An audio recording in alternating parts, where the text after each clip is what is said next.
ആരോഗ്യമന്ത്രി അതുപോലെ കോട്ടയം മെഡിക്കൽ കോളേജിൽ അവിടുത്തെ ബഹുമാന്യനായിട്ടുള്ള മന്ത്രിയുണ്ട്, വാസവൻ മന്ത്രി. അദ്ദേഹം അറിയാതെ കോട്ടയം മെഡിക്കൽ കോളേജിൽ ഒരു ഈച്ച പോലും അനങ്ങില്ല എന്നാണ് കോട്ടയത്തുകാർ പറയുന്നത്.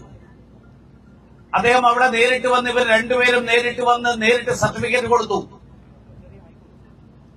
അവിടെ ഈ കെട്ടിടം ഉപേക്ഷിച്ച കെട്ടിടമാണ്, കെട്ടിടം തകർന്നതുകൊണ്ട് ഒന്നും സംഭവിച്ചിട്ടില്ല, ആർക്കും ഒരു അപകടം ഉണ്ടായിട്ടില്ല.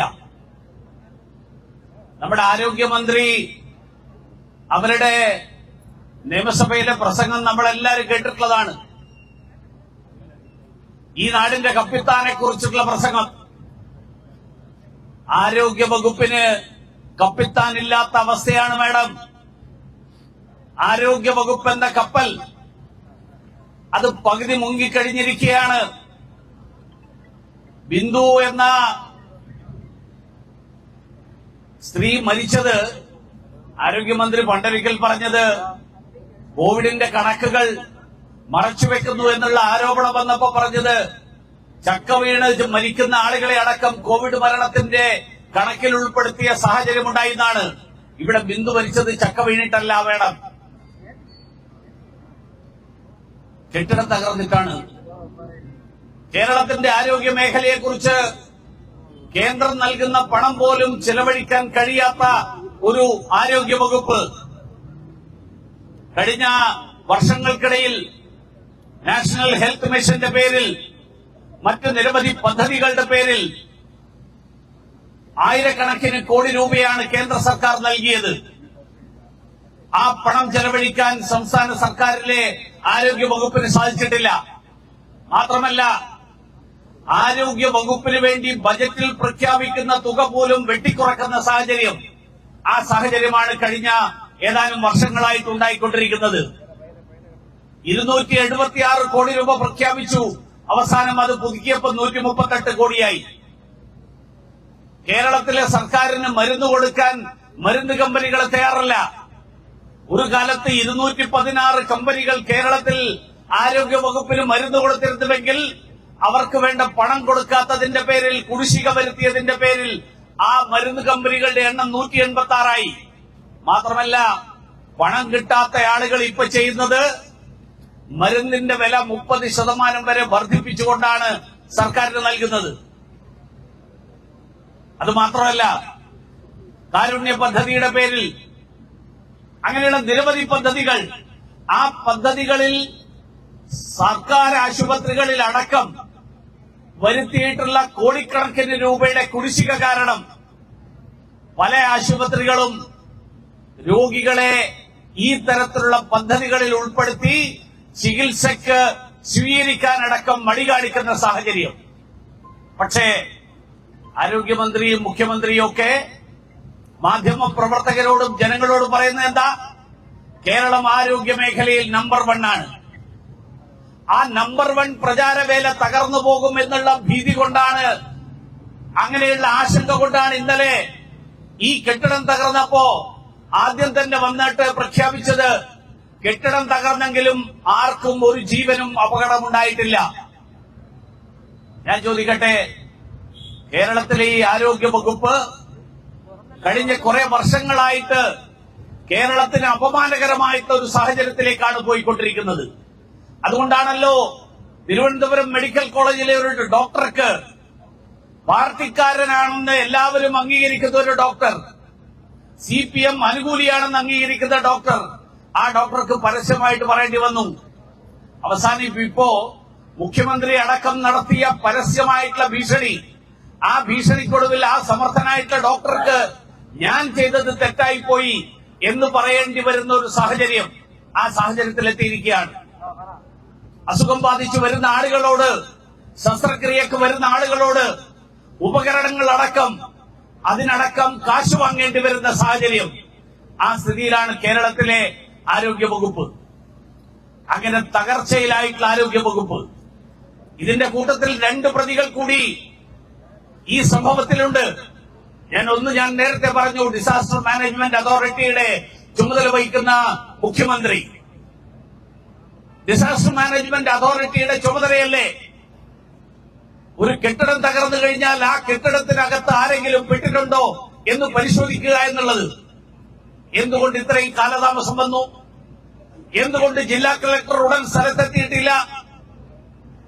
ബഹുമാന്യനായിട്ടുള്ള മുഖ്യമന്ത്രി നേരിട്ട് കൈകാര്യം ചെയ്യുന്ന വകുപ്പാണ് ഡിസാസ്റ്റർ മാനേജ്മെന്റ്.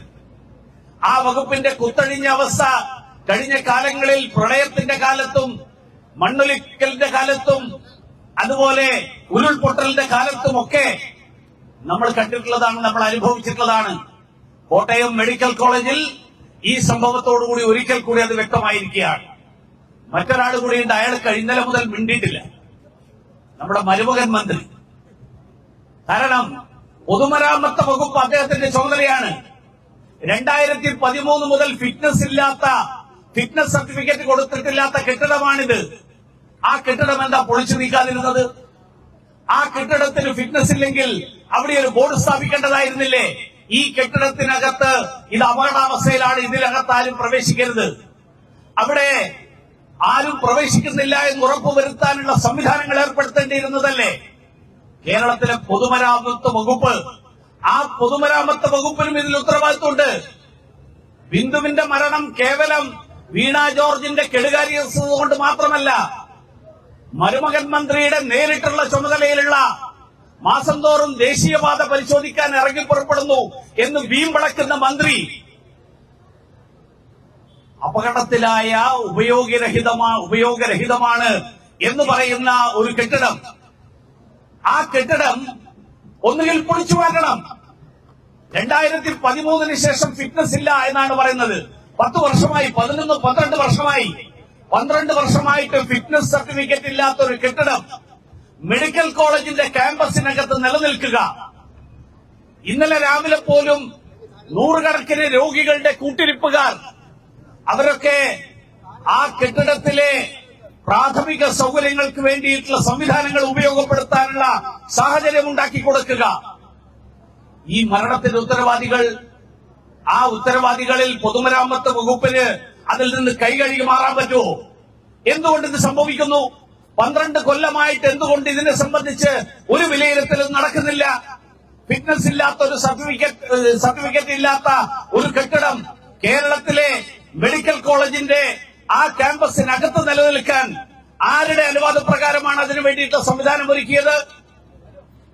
കേരളത്തിലെ മുഖ്യമന്ത്രിയുടെ നേരിട്ടുള്ള താൽപര്യത്തിൽ, നേരിട്ടുള്ള നിയന്ത്രണത്തിലുള്ള ഡിസാസ്റ്റർ മാനേജ്മെന്റ്, ആരോഗ്യ വകുപ്പിന്റെ ചുമതല വഹിക്കുന്ന മന്ത്രി വീണ ജോർജ്, പിന്നെ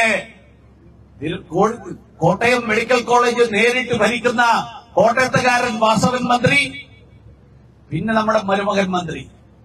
ഇവരുടെ 4 പേരുടെ നിരുത്തരവാദപരമായിട്ടുള്ള നിലപാടുകളുടെയും നയങ്ങളുടെയും പെരുമാറ്റത്തിന്റെയും ഫലമായിട്ടാണ് കേരളത്തിലെ ഒരു ആശുപത്രിയിൽ കൂട്ടിരിപ്പിന് പോയ ഒരു സ്ത്രീക്ക് ജീവൻ നഷ്ടപ്പെടുന്ന സാഹചര്യമുണ്ടായത്. അത് കഴിഞ്ഞിട്ടും പ്രചാരവേലയ്ക്ക് ഒട്ടും കുറവില്ല. ഈ കെട്ടിടം തകർന്നപ്പോൾ വീണ ജോർജും വാസവൻ മന്ത്രിയും കേരളത്തിലെ ആരോഗ്യ മേഖലയുടെ നേട്ടങ്ങളെക്കുറിച്ച് മാധ്യമപ്രവർത്തകരെ ബോധ്യപ്പെടുത്താൻ വേണ്ടിയിട്ടുള്ള ശ്രമമാണ് നടന്നത്. കേരളത്തിൽ വ്യാപകമായി നടമാടുന്ന അഴിമതി, ആ അഴിമതിയാണ് ഇതിന്റെയൊക്കെ പിന്നില്. മരുന്ന് കമ്പനിക്കാരുമായിട്ടുള്ള കരാറുകളിൽ അഴിമതി, കെട്ടിട നിർമ്മാണത്തിന്റെ പേരിലുള്ള അഴിമതി, അങ്ങനെയുള്ള അഴിമതിക്കാർക്ക് കൂട്ടുനിൽക്കുന്ന ഈ അഴിമതി കൂട്ടത്തെ കേരളത്തിലെ ജനങ്ങൾ അടിച്ചു പുറത്താക്കുന്ന സാഹചര്യം, ആ സാഹചര്യം അധികം താമസിയാതെ ഉണ്ടാകും എന്നുള്ള കാര്യത്തിൽ ആർക്കും ഒരു സംശയവും വേണ്ട.